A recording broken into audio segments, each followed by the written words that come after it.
Hello, friends and fellow board gamers. Welcome back to Board Games with Rob. In this video, I am really excited to present to you a overview and not quite a review because this is going to be a prototype copy of a game that's actually still in Kickstarter and it's doing wonderfully. It's well surpassed its goal, and that game is Kalypso from Inside Up Games. Now, when I hear Calypso, I think of, yeah, I'm a big Disney World fan. I love Pirates of the Caribbean, and there's that the one of the movies. It's got Calypso in it, and it has nothing to do with Pirates of the Caribbean. It does have something to do with the ocean, though. And so a little bit about this. First of all, I want to thank Inside Up Games. They treat me so nice. They're one of my favorite sponsors or contributors. They treat me very well, and they've got some great games. They're behind Earth, which is one of my favorite all-time games. It's probably in my top 20 at least. And they've got Ice and Idols just fulfilled not too long ago, and they've got a bunch of games. I encourage you to go to their website, check them out if you haven't heard of them. I'm sure you have. But Calypso is getting a lot of buzz here lately, and it's a tile laying game. Now, I will preface this video by saying I'm not typically a tile laying fan. I'm more of a heavy Euro deck building, worker placement type game. There are some tile laying games, however, that intrigue me, and this is one of them that intrigued me. It was getting a lot of buzz, and this wasn't just your traditional tile laying game. And so they were very kind. They sent me a prototype copy. Now, what I'm going to do is give you an overview of how the game plays, and then I'm not going to quite give a review, a formal review. I save that typically for a production copy that I get or obtain. Now, this is going to be, I've got to think, so close to production. I mean, if this is the quality of a prototype game that a company sends, my goodness gracious, that's going to say a lot for. I think there's going to be a lot of very happy Kickstarter pledgers out there. But anyway, I digress. Let's go down the table. Let me tell you about how Calypso plays, and then we'll come back here and I'll give you some thoughts on how I feel about this game. I've got this set up for 2 players. It will play up to 4. And on the back side of these boards, there's 4 of them. It will make up one huge board for the cooperative play, and then on the back side of it, there's one for each individual player in the competitive mode. And I will say it's not, when I say competitive, there's not any take that to it. You're not really messing with people other than maybe some of these cards, which I'll get into here in a little bit. You're kind of like playing your own solitaire game with some goals, and you are trying to be the first one to complete some goals. And those cards up there in the top left, you'll pick 2 from a deck of cards that will have some first come or first to achieve victory points for certain goals. All right, so everybody is going to have a hand of 7 cards that are objectives. And at the very beginning of each round, and there will be 4 rounds in a competitive game, they will pass one of these objective cards to a certain direction. And these little tiles that everybody will have, these little whirlpool tiles, will show you, like on round 1 and 3, you'll be passing them in a clockwise order. And after every round, you'll flip these over, and there's a 2 and a 4 round on the other, and you'll switch the direction of where you pass them. In a 2-player game, you'll simply be exchanging 2 cards. So I would pass my opponent a card, and it's just an objective that they have to achieve by the end of the round, and they'll slip it underneath the round 1, and there's room for 3 others. So in this case, this objective is just trying to get a garden and a barrel into these slots up here, and you'll get, if you can achieve that, you'll get some victory points at the end of the game, and if not, you're going to get some negative points. So herein lies really the only quote-unquote take thatty aspect of the game, is that you're assigning somebody a goal to get by the end of the game. Now, this is the way each board will start. You're going to have a number. You'll have 8 of these life preservers out there, as well as 4 barrels. And these, again, are hard to see. There's a flip side and a solid side of a barrel. These are things that you're going to be able to get by the end of the game. Each person will have 2 random tiles that they'll pull from this bag. And this is a huge bag of these T-shaped tiles. Now, they are all T-shaped. All of these are in the shape of a T, and all of them will be comprised of a number of different good resources. You will have rubber, metal, wood, and plant, as well as you will have plastic. And plastic is a no-go, is no good. You can see that here on this tile at the very bottom. It's kind of the reddish one. You don't want plastic, and that's probably why we got into this um, predicament that we're in. And I should let me rewind. The premise of this is that it's kind of a post-apocalyptic world. Think Waterworld, the Kevin Costner movie, where the whole world has been overrun by water, and you are emerging in the center of the board, and you're searching for different types of materials. You're going to be placing these materials as kind of an underlayer of the city that you're going to be building. So you're going to have a layer of resources, and then on top of that, you'll be building or placing buildings. That is so unique, this whole concept of two different layers. So everybody will start with 5 tiles on their board. You can see this person has 5 tiles. This person has 5 there. Before we start getting into that, though, each person, like I mentioned a little while ago, will have 2 of these T's they got to place in the very center. There will be a dot that they have to place one of the 2 tiles so that it's adjacent, and that will start their round. They'll discard the other tile. Now I'm going to zoom in. Well, before I zoom in, let me kind of talk about some of the other pieces here, and I'll zoom out when we talk about them. But these are the 4 types of different buildings that you'll be able to play, and I'll talk about how you'll be able to play them as we get to that. And then there's these 2 square tiles that are gardens on one side, and then these fishing nets on the other. And then you've got these 3 tile boats or 3 square boats. And then in the bag, you've got a whole big bag of fish. And I'll talk about how you get fish in the game. On the back of the fish, they'll have a number of victory points that they are worth. This one here is just a single victory point. It's usually 1, 2, or I believe maybe even 3. And then in this bag, you're going to have, and you'll be able to get these through the course of the game. These are all double tiles, and each of these will have a plastic on one end and then one of the 4 resources on the other.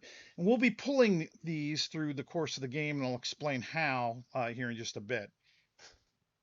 All right, so I've zoomed in on the 1 player board. And what you're going to be doing on your turn is just from your palette here, this little whirlpool, you're going to be choosing one of the tiles and placing it out there. So maybe I might want to do, something like this. Now, what's so unique about this is what I call one of those combo-tastic games. If you ever have a square of 4, where 3 of the 4 tiles are a single resource, then you can place a building. And as I was able to do here on the first turn, I've got 3 wood tiles or 3 wood squares. Now, one of them is a metal, but again, I just need 3.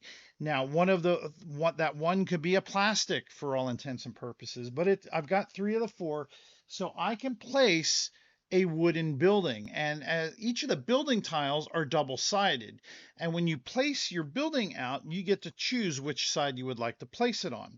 Now the one side here, this is what's called a Cooper, and when I build this one, I'll be able to draw a barrel token. Now the barrels are just single squares, and I have to place them immediately, and they're wild. I can place them out with the hopes and intents of making another building of a particular resource type. And if this was further along in the game and I was able to get this and immediately place it as a 3rd wild resource, I could build again. It's very combo-tastic, and things will just play into one another. That's one of the things I really like about this game. Now, the other side of the wooden building is a house, and that's represented by the little person in the top right. And if I was to build that, and by the power of editing, let's say that I had another building out here this is a shipyard. I'll talk about it here in a second. Then what the house would allow me to do is if I had people in my reserve, I could take, and I start with two, everybody starts with two, I would be able to place one of those on top of the building, or any building, in this case, one that I've got out there, which is this boathouse or shipyard, and reactivate it, activate it again. So as you can see, this game is very what I call combo-tastic. You're going to be doing these combos on a single turn. Let's remove that person and let's just talk about the metal buildings. And I just kind of showed you one, which is the shipyard. It's got the icon of the boat on it. That's going to allow you to place a boat. Now, typically, whenever you place a tile, one of the underlying tiles, the structure tiles, you have to build it adjacent to anything that you have out there. Although with the boat, what you can do is place it anywhere and it doesn't have to be necessarily connected. And when I place it, and I can cross these lines, notice each one of these, and I didn't talk about that, each one of these big areas, these big squares, is a 4x4 grid of other little squares. And as you can probably see in here, there's a lot of different fish. So what I'm going to be able to do on a later turn is, as you can guess, go fishing in these areas. I'm going to be setting myself up to be able to cast a net, and we'll get into that here in a little bit, in on a future turn, and be able to catch some of these fish. Now, eventually these boats, I might grow my infrastructure out to a boat, and the boat itself can work as an infrastructure and allow me to build houses on top of it as well, but that's what the boat is for. Now, on the other side of the metal building, this would be a solar panel, and when I build this provides end game scoring, such that if I have open, it's going to want to be collecting sun, and if there's open passages for the sun to hit, that have nothing built next to it, or open ocean spaces, then I will get victory points. So that's a victory point generator there. Let's talk about some of the other buildings. If you can get 3 rubber built, then this one is a scrapyard, and you can see there in the top right, it's got 2 of those double pieces there. Now, I would have to place this on 3 rubber resource tiles, but that's what's going to allow me to dig into this bag and draw 2 tiles out, and then I can place them immediately. I have to place them. Now, keep in mind, each one of these is going to have a plastic piece on it, which is bad. You don't necessarily want plastic. In fact, plastic is a lot more worse in the cooperative game. In the competitive game, it's going to give you some negative victory points, but it could very well end your game in the cooperative mode. But that's something that's going to allow you to place 2 of those. And again, by placing those 2 tiles, you may combo into another building. The other side of this is the warehouse. And as you can see and imagine in the top right there, you have a T. So if I was to place that, then I would go into the big bag of these T squares or these T pieces, draw one and place it immediately. So again, allowing me to maybe even double up on buildings and be able to place 2, but certainly maybe get at least another building out there and combo. The last thing we're going to talk about are the plant buildings. On this side, it's a net workshop. So if I was to place that out, that's where I would get one of these nets, which I can have one of these in a zone that I have a boat. So let's say I was to place it in this zone, I would catch the number of fish in there. And by doing that, that's where I will go into this bag and I will draw out the amount of fish that are there. In this case, 2.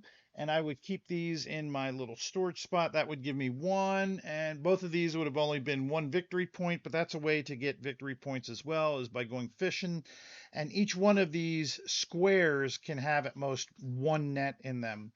And then lastly, on the other side of this is the greenhouse. What greenhouses are going to do is allow me to grab a garden, which are these 2 square tiles. They're on the other side as the net. And then I place them on the foundation as long as I can. Here, I've got no open foundation spots. I wouldn't be able to place the garden, but those are endgame scores, and they will score X, where X is the amount of, essentially they're going to score for each building that's adjacent to it. It'll score a point. So those are the 4 different buildings. Now you also have these monuments. The monuments are 3x3 areas, and you have to have of that, which would be a 9 area, and you have to have at least 5 of the 9 squares the same resource, and then you can place this down, and that's going to be worth 11 points at the end of the game. The only other thing I should talk about is as you grow, once you connect or cover up these life preservers, that's how you'll get more people out. And then, as I mentioned, if you place those houses out, you'll be able to place those people out onto different buildings to be able to activate them again. And then the barrels, if you can get to the barrel, you're going to be able to open that up and then flip it and put it next to an adjacent spot so as to be able to provide a wild for, building and placing possibly another building. Those are the different things that you'll be able to get. You'll be passing these back and forth till you've placed 4 of the 5 tiles. That will end the round. You'll have 1 of these T tiles left, and then you'll just simply flip this over. The other side has got the 2 to 4 round side. You'll draw 5 new tiles. You'll begin another round, and at the end of 4 rounds, that'll trigger the end of the game. You will count up victory points based upon a number of things. Now, I haven't gone over every single rule in the game. There's things about enclosures and enclosing fish that'll get your points. There's also a bunch of different goal cards, objective cards that I haven't talked about other than the 2 that are there. The person with the most amount of victory points in a competitive game will win. All right, folks, so that's Kalypso. And boy, is there a lot going on, a lot of different things to talk about, and all good about this game. Let's talk about the technology or the feature of that non-slip aspect of the tiles. And it's hard to see. I can't really show you. It's fuzzy. It's like a little peach fuzziness on there, and it's this hold fast technology that they've invented for this. Now, I will say the only negative downside to this is it provides the artwork underneath doesn't really jump out at you, and it's hard to tell some of the different colors for me anyway. The oranges, I think the plastic red and the orange, but I have heard that the production copy of the game is going to take care of all of that, so I'm not even worried about it. I mean, Inside Up has done some gorgeous artwork in games, and they haven't let me down yet. So if they say that it's going to be taken care of, then I know it will be. I love how this is what I call combo-tastic. And I'm sure that word's been used by a number of people. I'm sure I didn't invent that word, but I use it a lot. And that's, in a lot of my heavier Euro games, and it's, you play a piece and that has you do this, and then you can upgrade there and you can go on this track, and that's Euro. But here, when you're placing those pieces and that house, then that triggers something, right? It might be a person, which then you can put onto another building, which will then trigger you pulling another piece from the bag, and then you put that down and extend your foundation, and all of a sudden you can build another house, and then that allows you to maybe pull some scrap and you place those, and then you build another house. And so once you start digging in this game, you're just going to have these really big turns where you're placing a lot. I love that about this game. I love the artwork. Inside Up is just known for its fantastic artwork. I typically don't like to mention everyone involved in a game because I'm very bad with pronouncing names, and I get embarrassed. But I do want to mention in this case it's Amelia Sales or Celez. It's very gorgeous. I've got the box off to the side now, and you can see the box is just beautiful. The manual's very well written. The artwork inside that it's phenomenal. The only thing that I would really just ding, I guess, is it feels like there should be more. There are 4 buildings and 2 options on that. And in the cooperative game, I just wish there were more choices. But I think as this is a base game, I think this is going to be something we're going to be seeing some expansions on. I haven't been told that. Nobody at Inside Up has told me what the future of this game is, but it lends itself to having a bunch of different types of buildings in this game that have lead to different types of combos and build some unique mechanics. But for just the first release of a game, I mean, it's got enough to make me enjoy bringing it to the table again and again. Now, I will say I've only played the competitive side of this. And on the cooperative side, it's got this really cool dual layered track. Now, the other side of this is is where you place the buildings. So on the flip side of this, there's this track, and I don't know enough to really intelligently talk about this other than there's like different resources and things that you're going to be building cooperatively over the course of the game, and I'm just really intrigued about the cooperative side of this. I think that there's more to the cooperative than there is the competitive side. The competitive side, I think, whets your appetite and is more of like a solo player puzzle that is very fun in and of itself. Again, it's very combo-tastic. You're having fun. I like how you're getting those objectives and they give you something to fight towards. And, you're trying to not get those negative points. And so you're trying to go for certain buildings, which might throw a wrench into what you're wanting to build, rather than maybe going for that big combo, that big turn. It's like, oh, well, crud, I've got to go fishing because I got to get these fish on this objective. So I like that dilemma that the competitive game offers. And then I also like there's a bunch of the objective cards, and I only touched base on two of them, and I didn't really show you them because they were off to the side. But this one here, this is you're going to get victory points for every different set of buildings that you place. And then here, this is going to score you points for having filled in zones, which are those square areas that I talked to. So I think I incorrectly mentioned that these were like first to get objectives, but no, they're going to be objectives for end game victory points. So I like having those out there and having something to fight for. But gosh, I really want to get into the competitive side of this and dig into that a little bit more. But again, I don't want to give it a formal review because it's not a production copy of the game, but I can definitely understand the buzz and the reason behind the buzz for this game. And it's just it's unique in a lot of different ways. Not only with that technology of the fuzziness, but I think the dual layered, and there might be other tile laying games that do that. I don't think that's super innovative. But it's one of the first that I've seen, kind of where you're working on that Tetris, that polyomino aspect of the bottom layer, and then you've got to place those buildings on the top.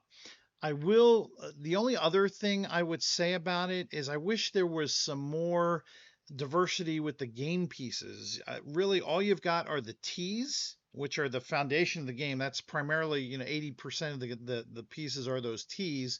And then you've got either the two squares or the single squares, those scraps. There's not a lot of different shapes, and I wish there was a way to build that into the game and have it more puzzly.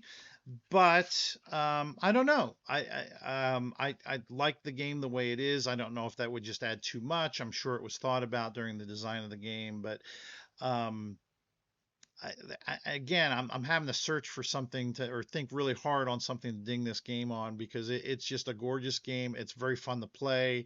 It's puzzly, it's combo-tastic, and it's got great artwork. So big thumbs up to Inside Up. They've got a hit here. I think this is going to be popular with people, and if there's still time to grab it, I look now and they are still accepting pledges. It's a game I would suggest definitely taking a look at, if not pledging. Anyway, I want to thank you for watching this video. What are your thoughts on it? What do you think about that whole non-slip? I mean, you experience issues with bumping, in a lot of these different tile games. Have you found any that are really innovative in finding ways of non-slipping, other than maybe, like overlays, buying third-party overlays? I know Terraforming Mars had something like that on their player boards that, a lot of people got into, but what do you like about tile laying games? What do you think about this whole theme about this post-apocalyptic world and coming up? And I think that's so neat myself, but what are your thoughts? What are your thoughts about Inside Up games? Share some comments. I'd love to hear from you, and I will respond as I can to everything that I see. Other than that, folks, thanks again, and have fun gaming, but more importantly, be kind to one another. Thanks, and bye.